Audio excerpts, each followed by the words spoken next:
Hello dear students, welcome to our channel. Chapter number 2 quality management जो हम study कर रहे हैं उसमें आज एक्सप्लेनेशन के लिए लास्ट लेक्चर रहेगा, लेक्चर नंबर 11। ठीक है, 10 लेक्चर ऑलरेडी हो गए हैं, लिंक मिल जाएगा डिस्क्रिप्शन बॉक्स में। चलिए, अभी आज जो हमें पढ़ना है वो है 6 सिग्मा स्टेप्स इन डिटेल में हम स्टेप्स करेंगे 6 सिग्मा के। अब ये 6 सिग्मा कॉन्सेप्ट हमने किया है आगे के लेक्चर्स में, वो हमने पढ़ा है कि 6 सिग्मा में क्या होता है कि जो भी डिफेक्ट है प्रोडक्ट में, प्रोसेस में, उसे आइडेंटिफाई करके वो डिफेक्ट हटाना है। ठीक है, वो डिफेक्ट को दूर करना है और ट्राई किया जाएगा कि प्रोडक्ट बिना डिफेक्ट के या बहुत मिनिमम डिफेक्ट के साथ बने। ठीक है, वो उस प्रोसेस को हम कहेंगे कि वो 6 सिग्मा प्रोसेस है। तो अभी इसके हम आज स्टेप्स देखने वाले हैं इन डिटेल। अब ये 6 सिग्मा कॉन्सेप्ट लाया था मोटोरोला ने, वो भी हमने देखा था कि वो मोटोरोला ने वो कॉन्सेप्ट लाया हुआ था। ठीक है, अब ये 6 सिग्मा प्रोसेस यानी कि डिफेक्ट को ढूंढ के उसका रीज़न फाइंड आउट करके फिर सोल्यूशन लाया जाता है एंड फिर डिफेक्ट को हटाया जाता है। सो ये जो कॉन्सेप्ट है, ये जो चीज़ की जाती है वो बहुत हेल्प करती है बिजनेसेस को, ताकि वो अच्छे से अच्छी क्वालिटी का बेहतरीन प्रोडक्ट बना सके, अच्छे से अच्छा ज़्यादा सेल्स कर सके एंड मैक्सिमम प्रॉफिट अर्न कर सके। ठीक है, अभी इसके हमने कुछ स्टेप्स देखे थे उस टाइम, डिटेल में करने बाकी है। सो इसके स्टेप्स रहेंगे, हमने देखा था डीमैट था, यानी कि सबसे पहला स्टेप आता है डिफाइन। यहाँ पे काफ़ी सारी चीज़ों को डिफाइन कर दिया जाएगा।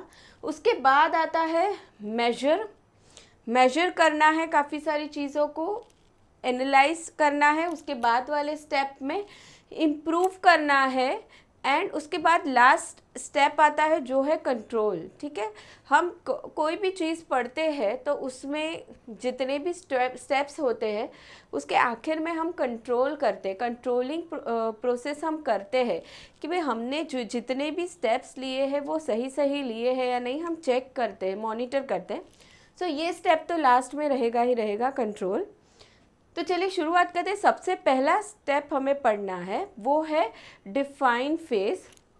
सो डिफाइन फेज की बात करें तो सबसे पहले 6 सिग्मा प्रोसेस जो हम शुरुआत करेंगे, उसके जो स्टेप्स शुरुआत करेंगे, सबसे पहले क्या करना है, काफ़ी सारी चीज़ें डिफाइन कर लेनी है। ठीक है, जैसे हम खुद है कोई बिजनेस में हम 6 सिग्मा अप्लाई करना चाहते हैं तो भाई सबसे पहले कुछ चीज़ें डिफाइन कर लो, कुछ चीज़ें समझ लो कि ये क्या है।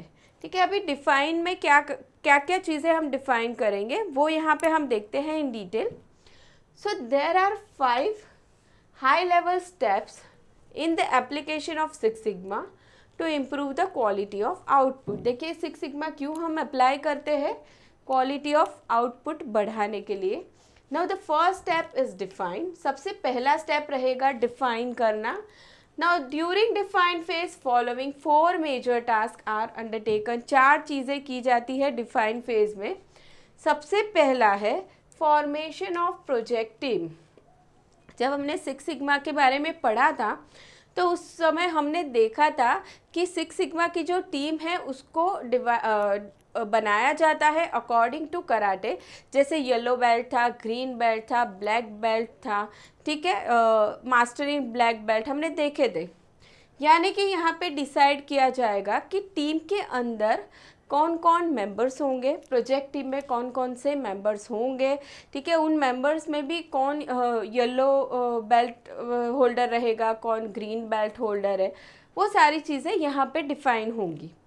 सो now at this stage management must perform 2 activities. 2 activities होंगी यहाँ पे। Determine who needs to be on the team. सबसे पहले तो टीम के अंदर कौन कौन रहेगा। ठीक है, बिजनेस में काफ़ी सारे लोग काम करते हैं, top level, middle level, lower level. तो अब 6 सिग्मा प्रोजेक्ट टीम में कौन मेंबर्स होंगे वो डिटरमाइन करना है सबसे पहले। Second is what roles each person will perform.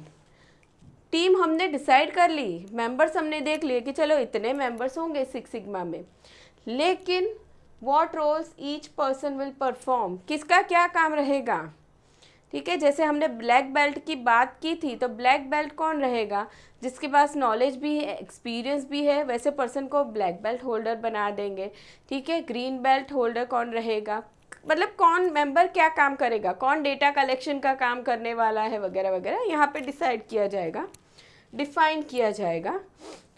Now picking the right team member can be difficult decision, especially if a project involves large number of department। बहुत सारे डिपार्टमेंट नहीं है तो फिर टीम मेंबर्स डिसाइड करना बहुत easy है, ठीक है। इजीली पता चल जाएगा कि चलो कोई पर्सन नॉलेजेबल है, एक्सपीरियंस है, उसे ब्लैक बेल्ट होल्डर बना दो। कोई पर्सन डेटा कलेक्शन का काम अच्छे से कर सकता है तो येलो बेल्ट मेंबर बना दो, ठीक है, इजी रहेगा। लेकिन बहुत सारे डिवीजन है, डिपार्टमेंट है, बहुत सारे लोग काम कर रहे हैं, तो उस समय डिफ़िकल्ट हो जाएगा मेंबर कौन रहेंगे टीम में डिसाइड करना, एंड किसका क्या काम रहेगा डिसाइड करना, उस समय डिफ़िकल्ट होगा।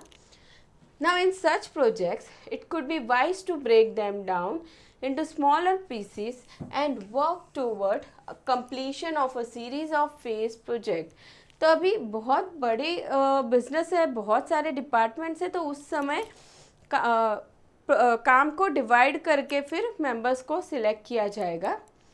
अभी ये पहली चीज़ हो गई डिफाइन फेज में, formation of project team. Now next is document customers core business process. Now every project has a customer. A customer is the recipient of the product or service of the process targeted for improvement। देखिए six sigma process जो किया जा रहा है कि भाई product में improvement लाना है या सर्विस में इम्प्रूवमेंट आना चाहिए, डिफेक्ट निकल जाने चाहिए, क्वालिटी प्रोडक्ट बनना चाहिए, तो ये सारी चीज़ें क्यों की जा रही है, फोकस क्या रहेगा, कस्टमर्स सेटिस्फाई होने चाहिए, उनकी रिक्वायरमेंट मैच होनी चाहिए, ठीक है, अपने प्रोडक्ट से। इसीलिए हम ये सारी चीज़ें कर रहे हैं, सिक्स सिग्मा प्रोसेस कर रहे हैं, ठीक है। तो every project has a customer is the recipient of the product और सर्विस। कौन है कस्टमर, रिसिपिएंट है प्रोडक्ट या सर्विस का, तो उसे हमें सेटिस्फाई करना है, ठीक है। इसीलिए हम सारी चीज़ें इम्प्रूवमेंट वगैरह क्यों कर रहे हैं, उसी के लिए कर रहे हैं ना। Every customer has one or multiple needs from his or her supplier. For each need provided for there are requirements for the needs, ठीक है। कस्टमर की जो नीड है, रिक्वायरमेंट है, उससे आइडेंटिफाई करना है, उससे डिफाइन करना है। The requirements are characteristics of the need that determine whether customer is happy with the product or service provided। Now so document customer need and related requirement। अभी यहाँ पे हमें क्या करना है, डॉक्यूमेंट करना है customers need and related requirement, कि कस्टमर को क्या चाहिए, वो चीज़ यहाँ पे सर्च की जाएगी, ठीक है।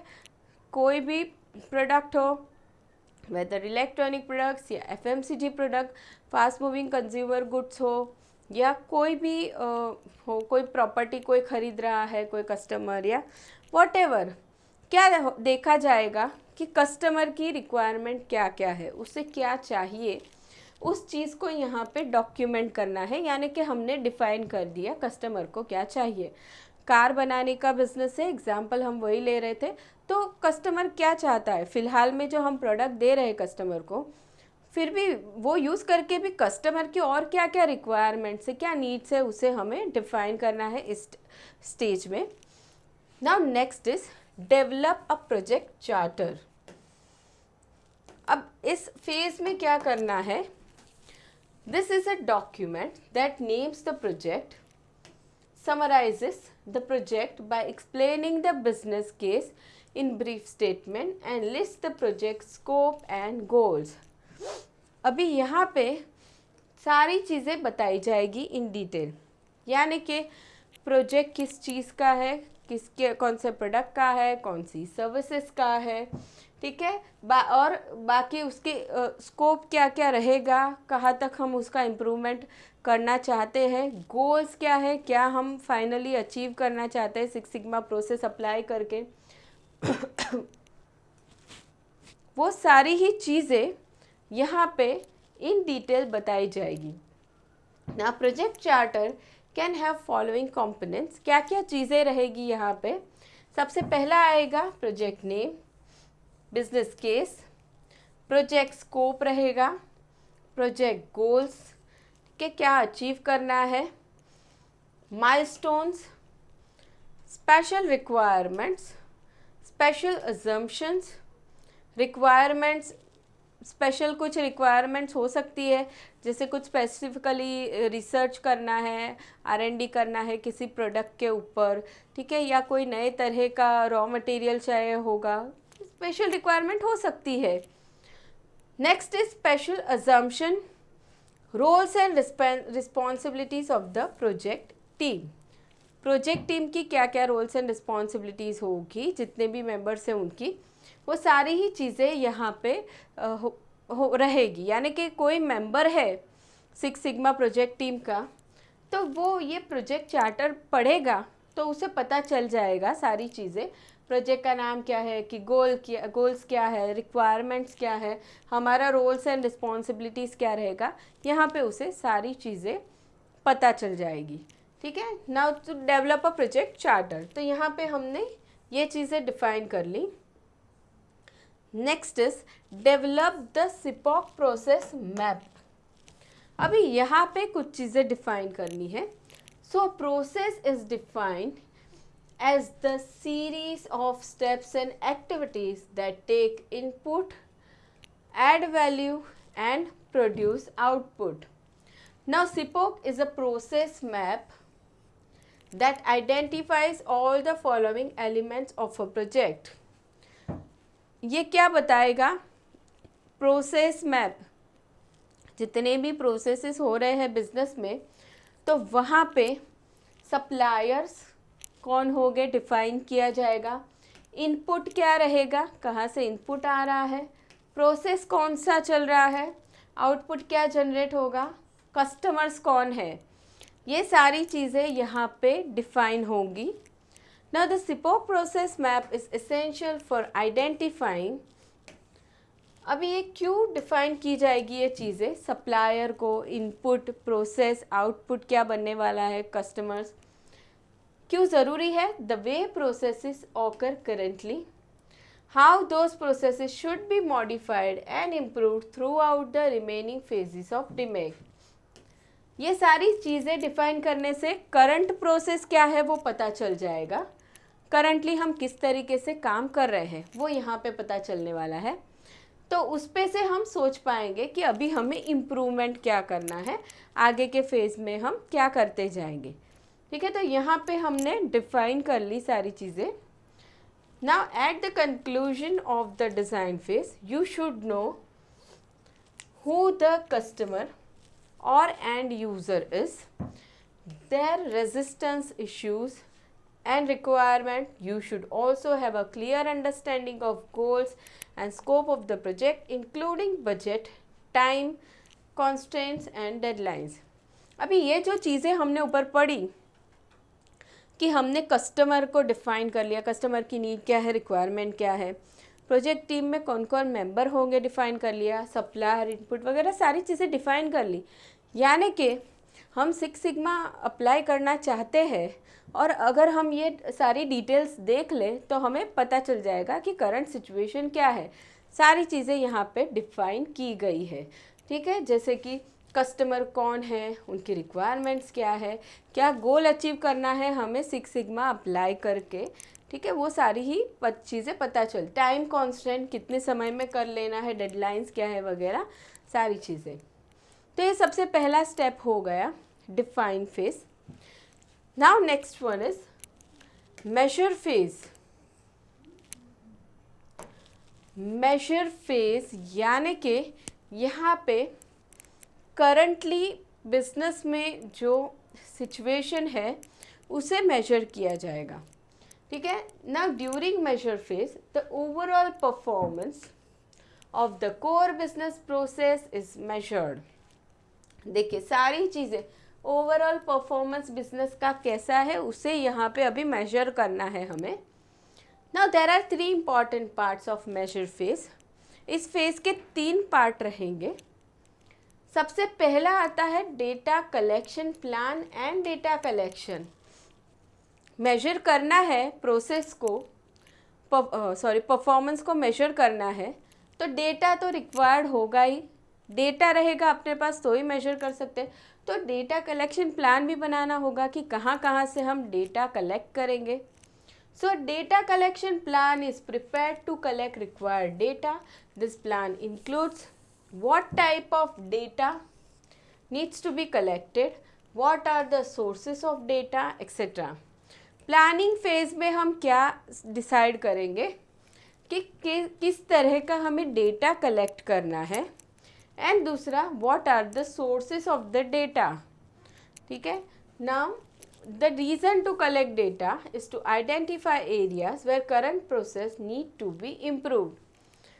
अभी ऑफकोर्स डेटा हम क्यों कलेक्ट कर रहे हैं, हमें ढूंढना है ना हम कहाँ पे वीक है, कहाँ पे हमें इम्प्रूव होना है, इसलिए हम डेटा कलेक्ट कर रहे हैं।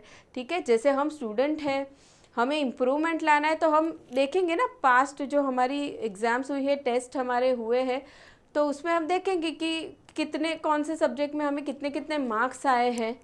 ठीक है, डेटा हम कलेक्ट करेंगे, उसमें से ही तो पता चलेगा हम कौन से सब्जेक्ट में वीक है, कहाँ पे हमें इम्प्रूव करना है। तो यहाँ पे भी डेटा कलेक्ट करने का रीज़न ही यही होगा। ठीक है, कि हमें इम्प्रूवमेंट लाना है। सो कहाँ से, कौन सा डेटा हम लेंगे, कहाँ से लेंगे, किस सोर्स से लेंगे, वो प्लान किया जाएगा। Now you collect data from 3 primary sources, input, process and output. ठीक है, 3 हमें प्राइमरी सोर्स मिल गए जहाँ से हम डेटा कलेक्ट करेंगे। तो एक तो इनपुट फेज कि हम क्या क्या इनपुट यूज़ कर रहे हैं वगैरह वगैरह। ठीक है, इनपुट एक तो रहेगा सोर्स। दूसरा प्रोसेस, जो प्रोसेसेस हो रही है वहाँ से हम डेटा कलेक्ट करेंगे। तीसरा आउटपुट। तीनों चीज़ों से हमने डेटा ले लिया। Now the input source is where the process is generated. Now process data refers to test of efficiency. Process data का मतलब क्या होगा, test of efficiency, the time requirements, cost, value, defects और errors, labour spent on process etcetera. ये सारा data यहाँ से मिलेगा। कितना टाइम जा रहा है प्रोसेस में, ठीक है, कॉस्ट कितनी लग रही है वहाँ पे हमारी, लेबर स्पेंड ऑन प्रोसेस, कितने एम्प्लॉयज़ ने काम किया प्रोसेस में, कितना रॉ मटेरियल यूज़ हुआ, कितने बाकी रिसोर्सेज यूज़ हुए, इलेक्ट्रिसिटी, वाटर वगैरह, कितनी कॉस्ट हमें लग रही है, कितने डिफेक्ट्स जनरेट हो रहे हैं, प्रोडक्शन चल रहा है तो उसमें डिफेक्ट कितने आ रहे हैं। ठीक है, ये सारा डेटा हमें यहाँ से मिल गया। Now output is measurement of efficiency.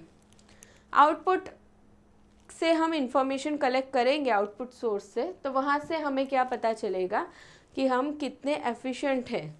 जो भी हमने इनपुट्स लगाए थे उसके सामने हमने कितना आउटपुट जनरेट किया, एफिशिएंट हम कितने हैं, वो यहाँ पता चलेगा। नाउ अभी आता है डेटा इवैल्यूएशन। ठीक है, अभी हम डेटा इवैल्यूएट करेंगे। डेटा हमने कलेक्ट कर लिया है, ऊपर हमने देखा इनपुट सोर्स से, आउटपुट से, प्रोसेस से, सारी चीज़ों से डेटा कलेक्ट कर लिया। अभी उसका इवैल्यूएशन होगा। इवैल्यूएशन हम क्यों कर रहे हैं, क्योंकि हम मेजरमेंट फेज में है, करंट सिचुएशन को हम इवैल्यूएट कर रहे हैं। ठीक है, तो इवैल्यूएशन फेज में हम आ गए हैं, डेटा का इवैल्यूएशन करना है। अभी यहाँ पे क्या बताया गया है, eight this stage collected data is evaluated and sigma is calculated. ये जो हमें डेटा मिला कि कितना डिफेक्ट जनरेट हो रहा है वगैरह, उसके ऊपर से हम सिग्मा कैलकुलेशन करने वाले हैं अभी। Now this gives approximate number of defects. इसके ज़रिए हमें पता चलेगा कि हम कितने डिफेक्ट्स जनरेट कर रहे हैं। Now a 6 sigma defect is defined as anything outside of customer specification. Defect हम किसे कहेंगे, outside, anything outside of customer satisfaction. Customer को जो चाहिए, जो उसकी रिक्वायरमेंट है, उससे प्रोडक्ट मैच नहीं हो रहा है, तो वो जो डिफरेंस आ रहा है उसे हम डिफेक्ट कह सकते हैं। Now a six sigma opportunity is total quantity of chances for a defect. अभी ये हमने डिफेक्ट की बात की, अभी अपॉर्चुनिटी यानी कि चांसेस कितने हैं डिफेक्ट होने के। ठीक है, हम जो भी मान लो मोबाइल फ़ोन हम बेच रहे हैं, 1 लाख मोबाइल फ़ोन हम बेच रहे हैं, तो हम उसमें से ढूंढेंगे कि डिफेक्टिव प्रोडक्ट निकलने के चांसेस कितने हैं। ठीक है, 1 लाख प्रोडक्ट हमने बनाए तो उसमें से डिफेक्टिव कितने हो सकते हैं, अपॉर्चुनिटी हम देखेंगे। Now first we calculate defects per million opportunities. ठीक है, अभी हमें डिफेक्ट्स पर मिलियन अपॉर्चुनिटीज़ ढूंढना है and based on that sigma is decided from a pre defined table. देखिए सिक्स सिग्मा जब भी कैलकुलेट किया जाता है तो अभी उसमें कैसा है कि लेवल्स रहते हैं, 6 लेवल्स। ठीक है, 1 2 3 4 6 लेवल पे जब हम पहुंच जाते हैं तो हम कह सकते हैं कि भाई उस लेवल पे हमारे बहुत कम से कम डिफेक्ट हो रहे हैं और हमारा बिजनेस बहुत ज़्यादा एफिशिएंट है। ठीक है, तो सिक्स सिग्मा कैलकुलेट किया जाएगा defect per million opportunities. Six sigma में पहले ढूंढना है हमें। First we calculate defects per million opportunities and based on that sigma is decided from a pre defined table. ये जो चीज़ हम ढूंढेंगे उसके ऊपर से हमें पता चलेगा कि हम सिक्स सिग्मा के जो 6 लेवल्स है उसमें हम कहाँ पे हैं। ठीक है, तो अभी यहाँ पे देखिए number of for defect is total number of defect found. Number of defect यानी total number of defect found.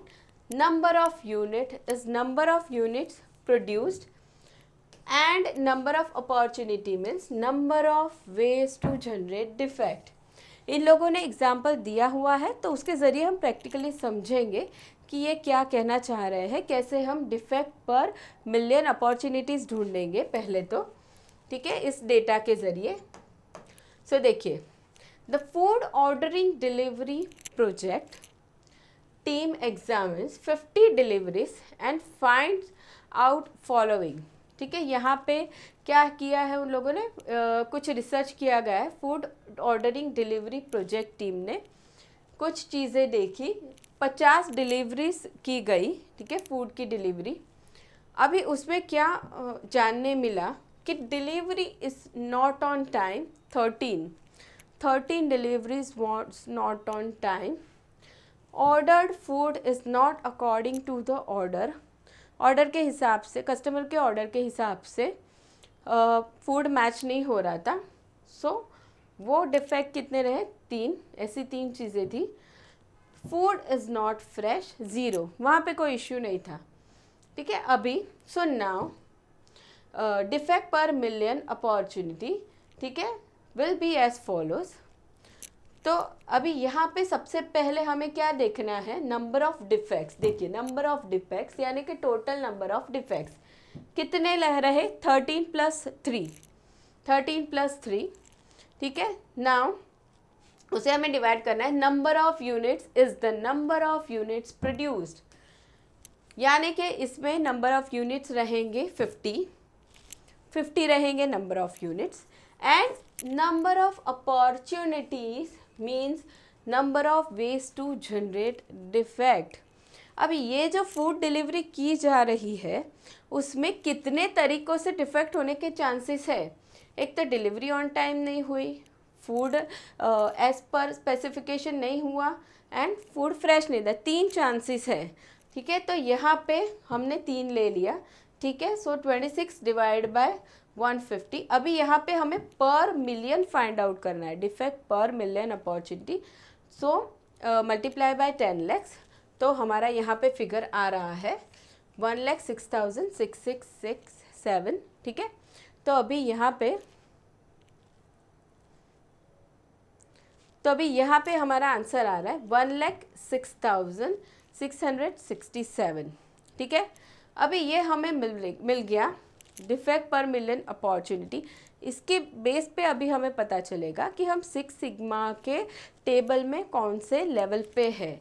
ठीक है, तो यहाँ पे according to the yield to 6 sigma conversion table, ठीक है, ये एक जो कन्वर्जन टेबल रहता है 6 सिग्मा का, उसके accordingly defect per million opportunity is equivalent to a sigma performance of between 2.7 to 2.8।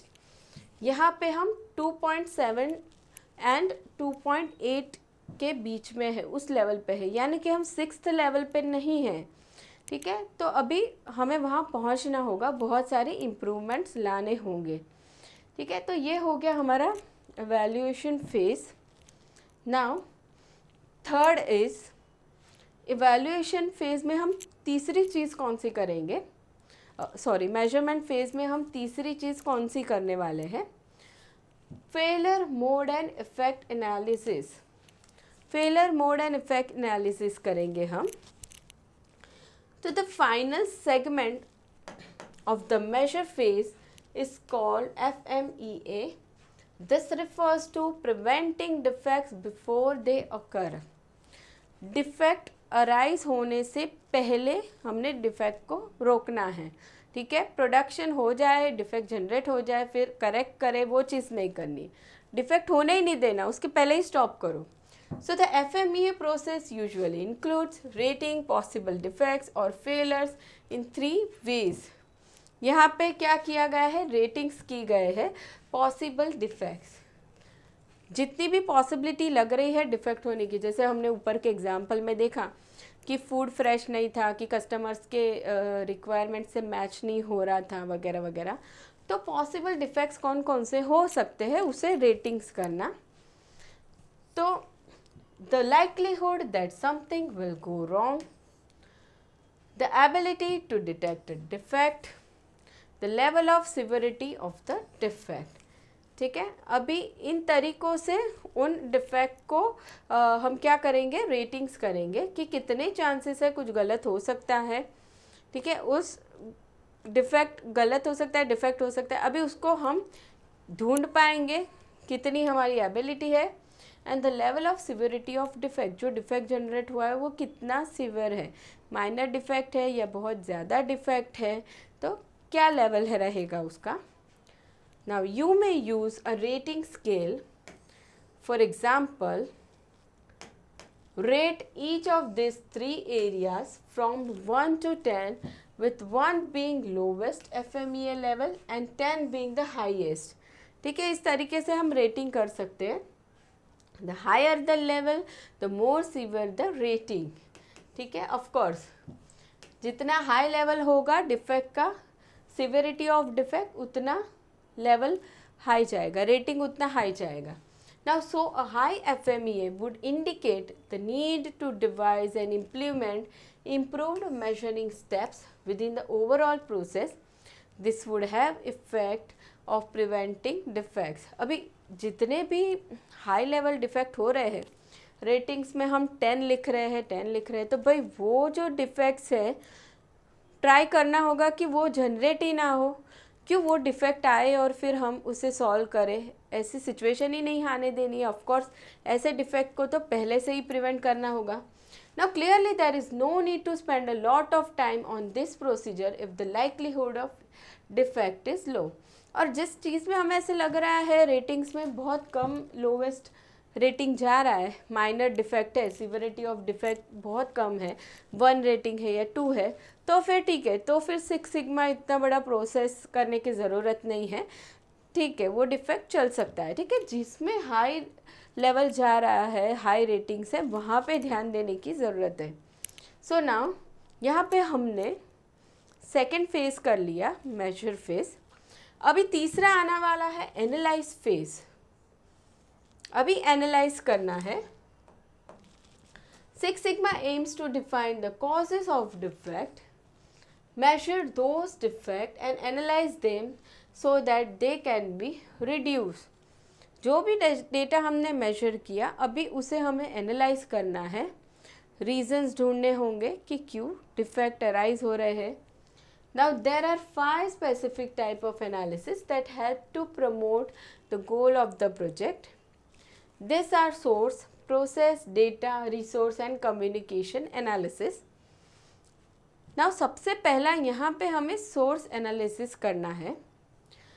This is also called root cause analysis and attempts to find defects that are derived from source of information or work generation. यहाँ पे हमें क्या करना है, root cause analysis. ठीक है, क्या root cause है डिफेक्ट का वो हम ढूंढेंगे. After finding the root cause of the problem, attempts are made to resolve the problem before one expect to eliminate defect from the product. ठीक है, अभी ऑफ कोर्स रूट कॉज हमें पता चल गया है. After finding the root cause of the problem क्या करना होगा, क्या ट्राई करेंगे हम, प्रॉब्लम को हटाने की ट्राई करेंगे ऑफ कोर्स. नाउ अभी ये जो रूट कॉज एनालिसिस हमें करना है, रूट कॉज ढूंढना है, तो उसके क्या क्या स्टेप्स होंगे. उसमें सबसे पहला आता है ओपन स्टेप, उसके बाद है नैरो स्टेप एंड उसके बाद आता है close step. Now the open step, during this phase of root cause analysis the project team brainstorms all the possible explanations for current sigma performance.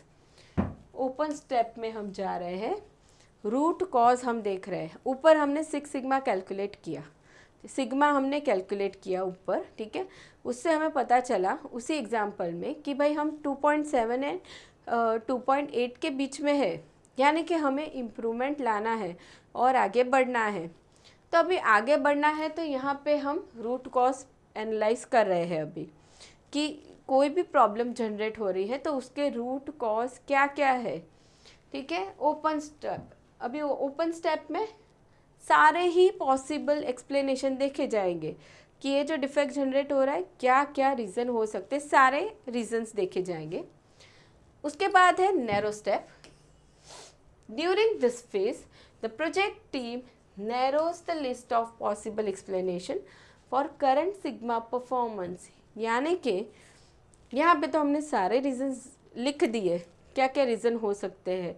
Raw material में problem हो सकती है, labour में हो सकती है, मशीन्स में हो सकती है, क्या क्या सारे रीजंस लिखे. अभी उसमें से जो भी चीज़ें इन्हें लगती है प्रोजेक्ट टीम मेंबर को, वही रीजंस सिर्फ देखे जाएंगे. ठीक है, तो यहाँ पे लिस्ट नैरो किया जाएगा. And last one is close step.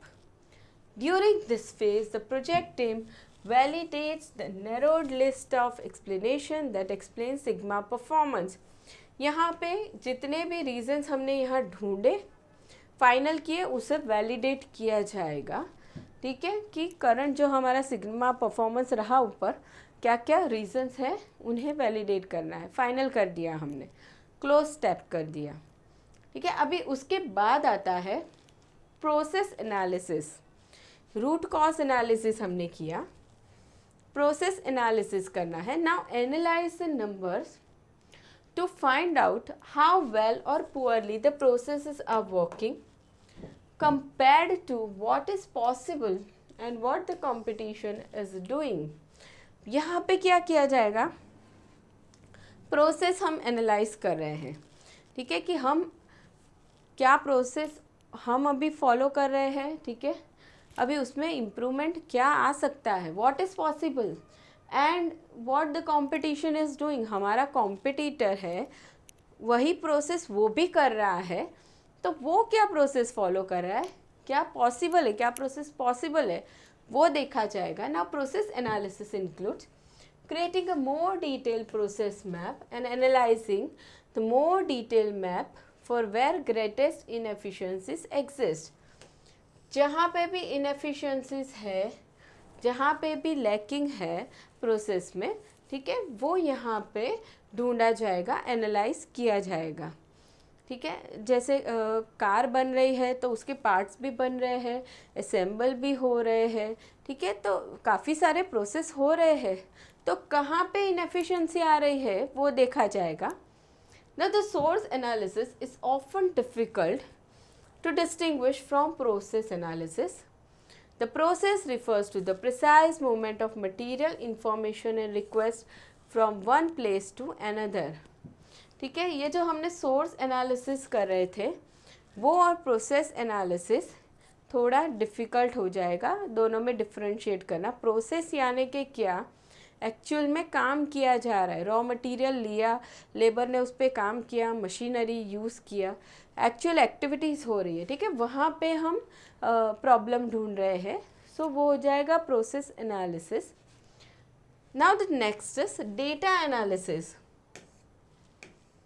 Now use of measures and data, those already collected or new data gathered in the analyze phase to discern the pattern, tendencies or other factors about the problem that either suggest or disprove possible cause of problem। अभी यहाँ पे data analyse करना है, जो data हमने already collect किया हुआ था पहले, ठीक है, और जो एनालाइज फेज में और भी कलेक्ट हो रहा है। ठीक है, सारे डेटा को एनालाइज किया जाएगा। So use of measures and data those already collected, जो ऑलरेडी है हमारे पास, और new data gathered in the analyse phase two discern the pattern, tendencies and other factors about the problem. इससे हमें पता चलेगा कि जो भी प्रॉब्लम जनरेट हो रही है, ठीक है, जो हमने ऊपर स्टडी किए प्रोसेस में, सोर्सेज में वगैरह में जो डिफेक्ट स्टडी किए, तो वो उसका पैटर्न जो है या टेंडेंसीज या अदर फैक्टर्स, तो वो सही प्रूव हो सकते हैं, मैच भी हो सकते हैं, मैच नहीं भी हो सकते उसके साथ, ठीक है, डेटा के साथ। Now the data itself may have defect, कभी कभी डेटा में भी डिफेक्ट हो सकता है जो हमने कलेक्ट किया है। There may be a case when product or deliverables do not provide all needed information, so data is analyzed to find out the defects and attempts are made to resolve the problem before one expects to eliminate defect from the product। यानी कि जहाँ पे हमने product बन गया है, हमारा product दे दिया है हमने, डिलीवर हो गया है वगैरह, वहाँ से डिफेक्ट हमें नहीं पता चल पा रहा है, तो हम on the basis of data हम ट्राई करेंगे प्रॉब्लम ढूंढने की, डिफेक्ट ढूंढने की, एंड उसे फिर हम दूर करने की ट्राई करेंगे। सो यहाँ पे आता है data analysis. Now next is resource analysis. अब ये रिसोर्स एनालिसिस की बात करें तो जब भी प्रोडक्ट बनता है, आउटपुट जनरेट होता है, तो वहाँ पे रॉ मटेरियल्स भी होता है, यूज़ होता है, लेबर्स भी यूज़ होते हैं, तो अभी इन चीज़ों को एनालिसिस करना है हमें। So there is a need to ensure that employees, देखिए एम्प्लॉयज़ की बात करेंगे, employees are properly trained in all departments that affects the process. Process से रिलेटेड जितने भी एम्प्लॉयज़ हैं सब वेल ट्रेंड होने चाहिए।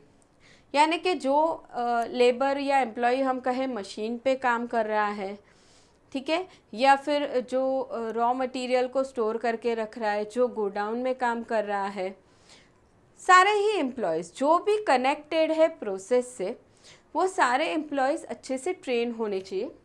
If training is इनएडिक्वेट that could be causes of defect, ये ट्रेनिंग सही नहीं दी गई है तो भी डिफेक्ट जनरेट हो सकता है।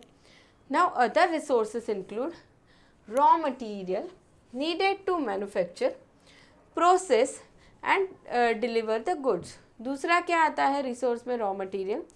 For example, if accounting department is not paying vendor bill on time and consequently vendor holds up a shipment of shipping supplies, this becomes a resource problem. Yes, accounts department ने supplier के पैसे नहीं दिए हैं, तो of course supplier फिर क्यों stock भेजता रहेगा, रॉ मटेरियल भेजेगा, वो स्टॉप कर देगा ना। कोई भी इंसान ऐसा करेगा कि नहीं, अभी जब तक पैसे नहीं आएंगे हम रॉ मटेरियल नहीं देंगे आपको।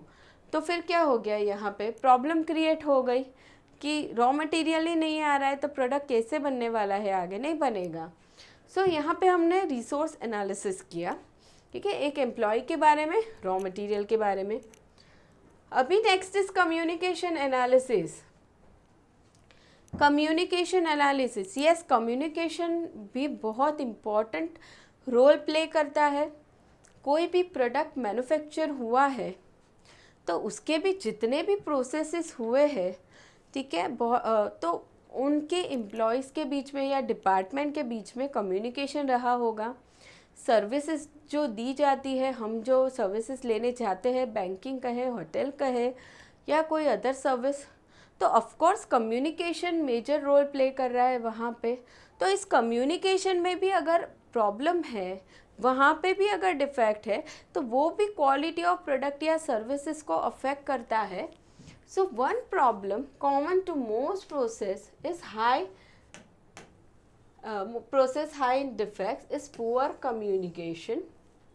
The classic interaction between customer and retail store is worthy of study because many of common communication problems are apparent in this case. Now, the same type of problem can occur with internal customers as well, even though one may not recognize the sequence of events as a customer service problem. यहाँ पे उन लोगों ने communication में दो customer को उन लोगों ने दो पार्ट में देख लिया। हमने आगे के लेक्चर में किया था, कस्टमर एक्सटर्नल कस्टमर भी होते हैं, इंटरनल भी। एक्सटर्नल यानी कि क्या, फाइनल कस्टमर जो प्रोडक्ट या सर्विसेज यूज़ कर रहा है, ठीक है, तो उसके साथ कम्युनिकेशन में इशू आ रहा है। जैसे यहाँ पे उन लोगों ने एग्जांपल लिया है रिटेल स्टोर का, रिटेल स्टोर एंड कस्टमर। सो वहाँ पे कम्युनिकेशन में इशू आया, तो मतलब कि क्या, प्रोडक्ट या सर्विस कस्टमर के रिक्वायरमेंट से मैच नहीं करेगा। दूसरा उन लोगों ने बात की है इंटरनल कस्टमर की। ना who is internal customer? Internal customer यानी कि बिजनेस में जो भी प्रोसेसेस हो रहे हैं, सो एक प्रोसेस से जो काम हो रहा है वो दूसरे प्रोसेस में जाने वाला है, यानी कि उस दूसरे प्रोसेस का एम्प्लॉय रिसीव करने वाला है काम को पहले प्रोसेस से, ठीक है। तो वो जो दूसरे प्रोसेस का एम्प्लॉय है वो इंटरनल कस्टमर बन जाएगा। जैसे आगे जब हमने पढ़ा था तो वहाँ पे होटल वाला एग्जाम्पल भी आया था, ठीक है। जैसे कि शेफ़ अगर है वहाँ पे जो फूड बना रहा है, तो वो आगे के प्रोसेस से वो रॉ मटेरियल है, इंग्रेडिएंट्स है, वो रिसीव कर रहा है, उसके बाद वो काम कर सकता है। तो he is internal customer of the business. और इंटरनल कस्टमर हमेशा खुश होना चाहिए एंड उनके बीच में भी कम्युनिकेशन अच्छे होने चाहिए, जितने भी इंटरनल कस्टमर हैं उनके बीच में। अगर कम्युनिकेशन सही नहीं है तो फिर वो प्रॉब्लम क्रिएट करता है। So conclusion, now analysis can take several forms. Some Six Sigma programs like to use a lot of diagram and worksheets and other prefer discussions and list making. देखिए कभी कभी सिक्स सिग्मा जब भी apply किया जाता है तो diagram and worksheets use करके कैलकुलेशन होता है, या फिर कभी कभी सिर्फ डिस्कशंस किए जाते हैं। सो there are many tools which can be used to perform analysis like box plot, cause and effect diagram, progressive analysis, ranking, Pareto analysis, prioritization matrix, value analysis etc. ये सारी चीज़ें, ये सारे tools यूज़ किए जाते हैं।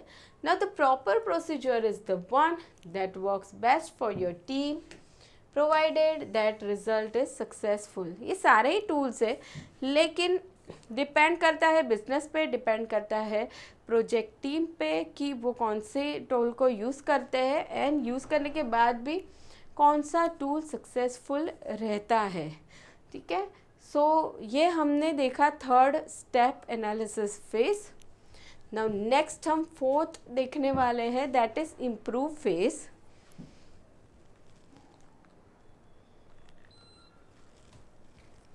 फोर्थ इज इम्प्रूव फेज, ठीक है। हमने क्या कर दिया है, डिफाइन कर दिया है, मेजर कर दिया करंट सिचुएशन को, एनालिसिस भी कर दिया, अभी इम्प्रूवमेंट करेंगे हम। Improve phase, now if the project team does a thorough job in root causation phase of analysis, the improve phase of DMAC can be quick, easy and satisfying work. Of course root cause ढूंढ लिया है हमने सही ऊपर वाले जो step में किया था, तो फिर डिफेक्ट को हटाना बहुत इजी है, सोल्यूशन लाना बहुत इजी है। The objective of improve phase is to identify improvement, breakthroughs, identify high gain alternatives, select preferred approach, design the future state, determine the new sigma level, perform cost benefit analysis, design dashboards, scorecards and create preliminary implementation plan. देखिए ये improve phase क्यों बनाया गया है, phase में क्या होता है, इम्प्रूवमेंट ब्रेक थ्रू आइडेंटिफाई करने हैं, कहाँ इम्प्रूवमेंट लाना है, हाई गेन ऑल्टरनेटिव ढूंढना है। बहुत सारे हमने सोल्यूशन ढूंढे हैं डिफेक्ट के, तो किसमें सबसे ज़्यादा फ़ायदा है उस ऑल्टरनेटिव को सिलेक्ट करो। सिलेक्ट प्रिफर्ड अप्रोच यानी कि हम किस ऑप्शन को सही समझते हैं, ठीक है, कॉन्सेप्चुअली वो देखना है। Design the future state, future में हम कहाँ पहुँचना चाहते हैं। डिटरमाइन न्यू सिग्मा लेवल, अभी हमने एग्जांपल में देखा था कि हम 2.7 एंड 2.8 के बीच में है, तो हम सिग्मा के कौन से लेवल पे जाना चाहते हैं, ठीक है। कॉस्ट बेनिफिट एनालिसिस करना है, जो ऑल्टरनेटिव्स हैं उनके cost benefit analysis, design score cards and create preliminary implementation plan. ये सारी चीज़ें करनी है इम्प्रूव फेज में। Now identify improvement breakthrough, apply idea generating tools and techniques to identify potential solution that eliminate root causes। यहाँ पे हमें ढूंढना है कि हम क्या क्या टूल्स अप्लाई करेंगे ताकि डिफेक्ट सबसे कम हो। नाउ आइडेंटिफाई और select high gain alternatives, develop criteria to evaluate improvement solutions, think systematically and holistically, prioritize and evaluate solutions to against solution evaluation criteria, conduct a feasibility assessment for the highest value solution। feasibility assessment करना है, यानी कि हम जो भी various alternatives हम देख रहे हैं, जिनका कॉस्ट बेनिफिट एनालिसिस हम कर रहे हैं, ठीक है, तो वहाँ पे हमने वो ऑल्टरनेटिव्स हमारे बिजनेस के लिए कितने फिजिबल है, कितने वाएबल है, वो हम देखेंगे, ठीक है, क्योंकि उस सॉल्यूशन में पैसे भी लगने वाले हैं, बाकी रिसोर्सेज भी यूज़ होंगे, तो हम देखेंगे कि वो कितना फिजिबल है, ठीक है। Now develop preliminary solution timelines and cost benefit analysis to aid in recommendation presentation and future implementation planning. Now improvement can involve simple fix once we discover the causes of defects. However, in some cases we may need to employ additional tools as well. This include solution alternatives, experiment with solution alternatives, planning for future change। देखिए, improvement can involve a simple fix once we discover, यानी कि improvement में हम simple कोई solution भी ला सकते हैं, या फिर हमें कुछ चीज़ें एडिशनल करनी भी हो सकती है, जैसे कि सोल्यूशन ऑल्टरनेटिव्स हम ढूंढे, experiments with solution alternatives and planning for future change, हमें फ्यूचर में क्या चेंज लाना है उसके लिए प्लानिंग करना, ठीक है, ये सारी चीज़ें होंगी इम्प्रूवमेंट में। Now next one is control phase. Implementation phase हो गया, इम्प्रूव फेज हो गया है, अभी कंट्रोल करना है। Now the last phase of DMAIC is control which ensures that a process continues to work well. देखिए, कंट्रोल फेज में क्या आता है, इंश्योर करना यानी चेक करना, process is continues to work well, produce desired output result and maintain quality level. There are 4 specific aspect of control which are control phase जो हम कर रहे हैं, अभी हम सारी चीज़ें चेक करने वाले हैं, यहाँ पे मॉनिटर करेंगे, तो 4 फेज में हम करेंगे। सबसे पहला आएगा क्वालिटी कंट्रोल। क्वालिटी कंट्रोल कि अभी ये जो हमने अप्लाई किया सिक्स सिग्मा, इम्प्रूवमेंट लाया, तो अभी प्रोडक्ट एज पर हम स्टैंडर्ड्स हाँ, जो हमने सोचे थे या जो कस्टमर की रिक्वायरमेंट है उस अकॉर्डिंगली बन रहे हैं या नहीं, ठीक है, क्वालिटी कंट्रोल करना है. So the ultimate purpose in control is overall assurance that a high standard of quality is met. अच्छी क्वालिटी का गुड्स हम बना रहे हैं वो हमें यहाँ देखना है under quality control. The customers expectations depend on this. So control is inherently associated with quality. देखिए, जितना अच्छा कंट्रोल रहेगा उतना अच्छा क्वालिटी का गुड्स बनता रहेगा, हम कहेंगे. ठीक है, बराबर से हम स्ट्रिक्टली कंट्रोल रख रहे हैं कि प्रोडक्ट स्टैंडर्डाइज है या नहीं है, तो फिर अच्छी क्वालिटी का गुड्स बनते ही रहेगा, प्रोडक्ट बनते ही रहेगा. लेकिन हम कंट्रोल ही नहीं कर रहे हैं तो फिर क्वालिटी कम हो सकती है, लो क्वालिटी पे गुड्स जा सकता है. So quality is at the heart of the six sigma philosophy. देखिए, सिक्स सिग्मा ही हम ये सारी जो चीज़ें कर रहे हैं वो क्यों कर रहे हैं? ऑफ कोर्स क्वालिटी बढ़ाने के लिए. सबसे मेन पर्पस ही यही है सिक्स सिग्मा का. Now reducing defect has everything to do with striving for perfection.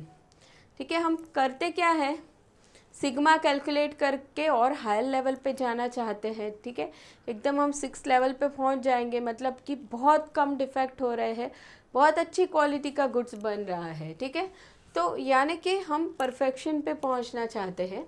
Now whether one reaches perfection or not, the effort defines one's attitudes towards quality itself. ये बात हो गई क्वालिटी कंट्रोल की. Next is standardisation. Now one feature of smooth processing is to enable process to go as smoothly as possible. This usually means standardization. There is need to devise control feature to process so that majority of works managed in a standardized manner. Standardization, जैसे हम कहें कि company ने decide कर लिया है कि भाई किस क्वालिटी का प्रोडक्ट बनना है, तो उसके लिए कौन सी क्वालिटी का रॉ मटेरियल आएगा, कौन सी क्वालिटी का मशीनरी आएगा, लेबर ने कौन सी क्वालिटी का गुड्स बना के देना ही है, एक स्टैंडर्ड फिक्स हो जाएगा. ठीक है, वहाँ तक बनना ही चाहिए. सो स्टैंडर्डाइजेशन होना चाहिए ताकि प्रोसेसेस स्मूथली चलती रहे. ठीक है, और सारी चीज़ें, सारा काम स्टैंडर्डाइज मैनर में ही होता रहे. ठीक है, तो ये भी एक कंट्रोल का ही पार्ट हो जाएगा, standardisation. Now next is control methods and alternatives. Now the development of new process of any change to an existing process require development of procedure to control workflow. When a process cannot be managed in normal manner, one needs to come up with alternatives short of forcing compliance to standardization method. तो अभी यहाँ पे क्या होता है कि development of new process of any change, अभी जो इम्प्रूव फेज था जहाँ पे हम इम्प्रूवमेंट लाना चाहते हैं. ठीक है, कुछ हमें चेंज लाना है इन एग्जिस्टिंग प्रोसेस, तो साथ ही हमें क्या करना होगा, कंट्रोलिंग भी उस तरीके से करना होगा. Now when a process can not be manage in a normal manner, one need to come up with alternatives short of forcing compliance to the standardise method. यानी कि प्रोसेस अगर नॉर्मल तरीके से नहीं हम कर पा रहे तो हम क्या करेंगे, उसका ऑल्टरनेटिव ढूंढेंगे. जो हम इम्प्रूवमेंट लाना चाहते हैं प्रोसेसेस में, एग्जिस्टिंग प्रोसेस में नॉर्मल नहीं हो पा रहा है तो हम उसके ऑल्टरनेटिव भी ढूंढ सकते हैं. ठीक है, now next is responding to defects. ठीक है, responding to defects. Now the final step in a control process is knowing how to respond once a defect is discovered.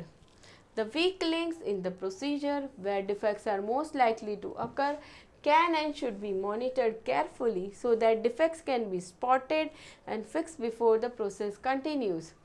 ठीक है, अभी रिस्पॉन्डिंग टू डिफेक्ट्स यानी डिफेक्ट ऑलरेडी जनरेट हो गया है. ठीक है, प्रोडक्शन में मिला, हमें डिस्कवर किया हमने, तो अभी क्या करना है, वो डिफेक्ट कहाँ पे अराइज हो रहा है वहाँ पे ज़्यादा फोकस करना है। ठीक है, कहाँ पे प्रॉब्लम जनरेट हो रही है। ठीक है, मान लो कोई प्रोडक्ट 4 प्रोसेस में होके जा रहा है, तो भाई तीसरे नंबर के प्रोसेस में डिफेक्ट जनरेट हो रहा है, तो वहाँ पे ज़्यादा केयरफुल रहना है, वहाँ पे ज़्यादा ध्यान रखना है।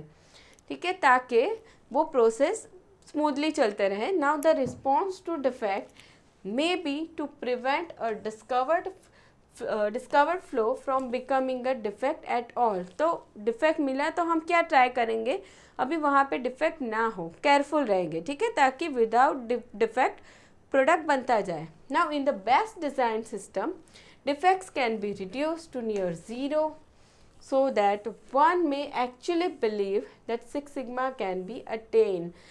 क्या किया जाएगा इन बेस्ट डिज़ाइन सिस्टम, जो भी हम सिक्स सिग्मा फॉलो करना चाहते हैं, प्रोसेस सोल्यूशन लाना चाहते हैं, तो फिर हम क्या करने वाले हैं, हम तो यही ट्राई करेंगे ना कि डिफेक्ट एकदम ज़ीरो हो, बहुत ही मिनिमम डिफेक्ट हो। ठीक है, ताकि हम सिक्स सिग्मा अचीव कर सके, 6 लेवल पे हम पहुंच सके। Now conclusion, the project team determines how to technically control newly improved process and creates a response plan to ensure the new processes maintains a improved sigma performance। जो project team है जो यहाँ पे काम कर रही है, जिसका मेन रोल है सिक्स सिग्मा के कॉन्सेप्ट को अप्लाई करने में, वो डिटरमाइन करेंगे टेक्निकली कि जो हमें इम्प्रूव करने हैं प्रोसेसेस डिफेक्ट को दूर करने के लिए। ठीक है, वो प्रोसेस को हम कैसे कंट्रोल करेंगे कि भाई वो प्रोसेस सही अप्लाई हुआ या नहीं। ठीक है, एंड दूसरा उसके लिए वो कंट्रोल के लिए सही चीज़ें वो स्टेप्स देखेंगे, सही प्लान करेंगे। ठीक है, तो ये बात हो गई सिक्स सिग्मा के स्टेप्स की। ठीक है, किसके कौन से बाद कौन सा स्टेप करना है, DMAIC, define, measure, analyse, improve and last one रहा कंट्रोलिंग फेज। ठीक है, तो इन तरीक़ों से सिक्स सिग्मा कॉन्सेप्ट को अप्लाई किया जाता है। ठीक है स्टूडेंट्स, तो हमने देख लिया है ये इन डिटेल। चलिए अभी नेक्स्ट लेक्चर में हम करने वाले हैं ऑब्जेक्टिव टाइप क्वेश्चन, तो मिलेंगे उस समय। ठीक है, वीडियो पसंद आया हो तो लाइक ज़रूर से कर दें।